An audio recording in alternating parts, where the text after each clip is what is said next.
The Miraculous Journey of Edward Tulane, Chapter 13.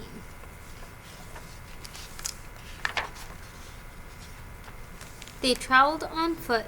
They traveled in empty rail cars. They were always on the move. But in truth, said Bill, we're going nowhere. That, my friend, is the irony of our constant movement. Edward rode in Bill's bedroll slung over Bull's shoulder, with only his head and ears sticking out. Bull was always careful to position the rabbit so that he could not look down or up, but was instead looking behind him at the road they had just traveled. At night, they slept on the ground under the stars. Lucy, after her initial disappointment about Edward being unfit for consumption, took a liking to him and slept curled up beside him. Sometimes she even rested her muzzle on his china stomach, and then the noises she made in her sleep, whimpering and growling and chuffing, resonated inside Edward's body. And to his surprise, he began to feel a deep tenderness for this dog. During the night, while Bill and Lucy slept, Edward, with his ever-open eyes, stared up at the constellations.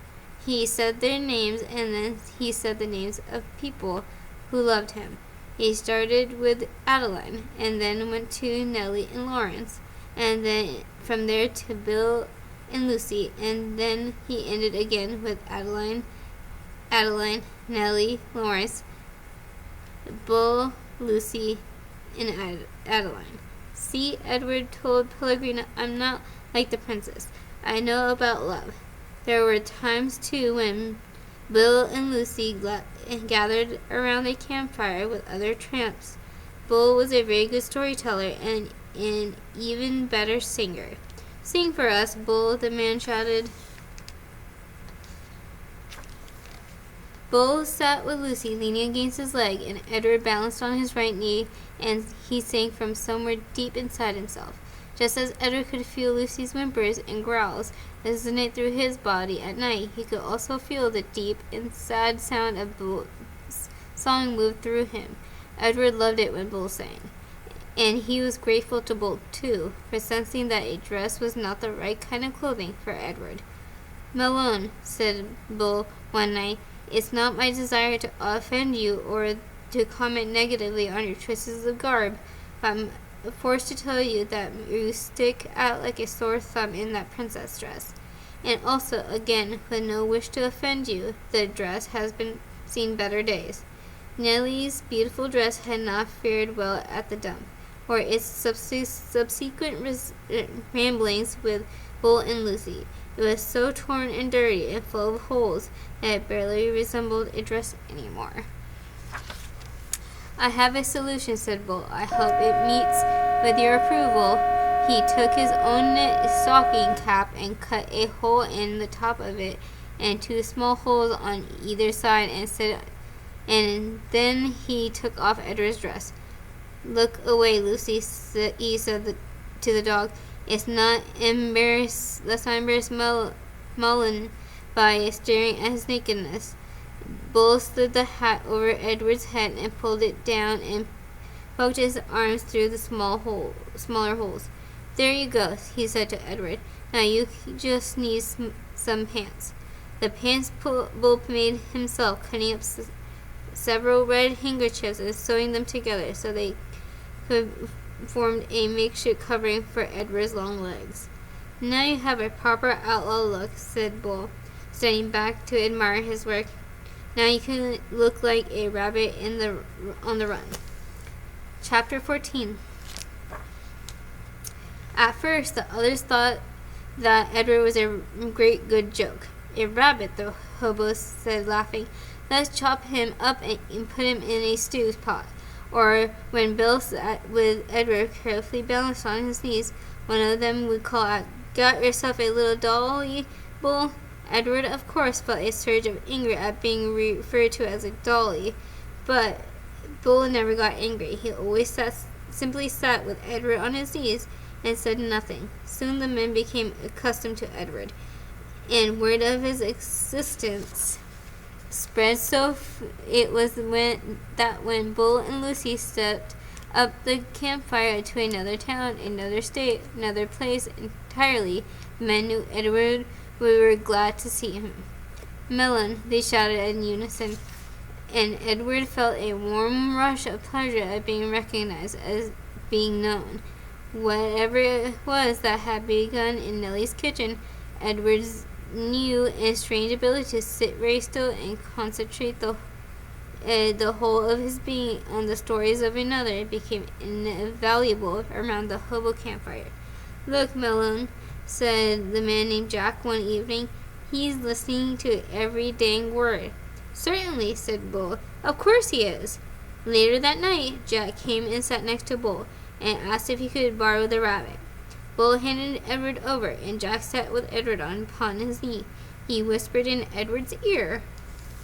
"Helen," Jack said, "and Jack Jr. and Taffy, she's the baby. Those are my kids' names. They're all in North Carolina. You ever been to North Carolina? It's a pretty state. That's where they are. Helen, Jack Jr., Taffy. You remember their names, okay, Melon?" After that, wherever Bill and Lucy and Edward went, some tramp would take Edward aside and whisper the names of the children in Edward's ear. Betty, Ted, Nancy, William, Jimmy, Eileen, Skipper, Faith. Edward knew what it was like to say over and over again the names of those you had left behind. He knew what it was like to miss someone, and so he listened. In his listening, his heart opened wide, and then wider still. The rabbit stayed lost with Lucy and Bill for a long time. Almost 7 years passed, and in that time Edward became an excellent tramp, happy to be on the road, restless when he was still. The sound of the wheels on the train tracks became a music that soothed him. He could have ridden the rails forever, but one night on a railroad yard in Memphis, as Bull and Lucy slept in an empty freight car and Edward kept watch, trouble arrived. A man entered the freight car and shone a flashlight on Bull's face and kicked him awake. "You dumb," he said. "You're dirty dumb. I'm sick of you guys sleeping everywhere. There ain't no motel." But Bull sat up slowly. Lucy started to bark. "Shut up," the man said. He delivered a swift kick to Lucy's side that made her yelp in surprise. All his life, Edward had known what he was, a rabbit, made of China, a rabbit with bendable arms and legs and ears. He was bendable, though only if he was in the hands of another. He could not move himself, and he had never regretted this more deeply than he did this night, when he and Bull and Lucy were discovered in the empty rail car. Edward wanted to be able to defend Lucy, but he could do nothing. He could only lie there and wait. "Say something," said the man to Bull. Bull put his hands up in the air. He said, "We're lost."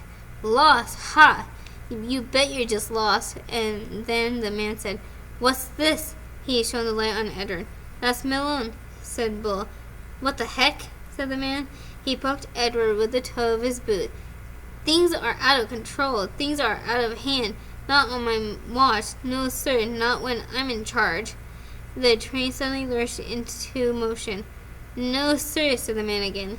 He looked down at Edward. "No free rides for rabbits." He turned and flung open the door of the rail car, and then he turned back. With one swift kick, he sent Edward sailing out into the darkness. The rabbit flew through the late spring air. Far from him, he heard Lucy's anguished howl. "Aroo! Aroo!" she cried.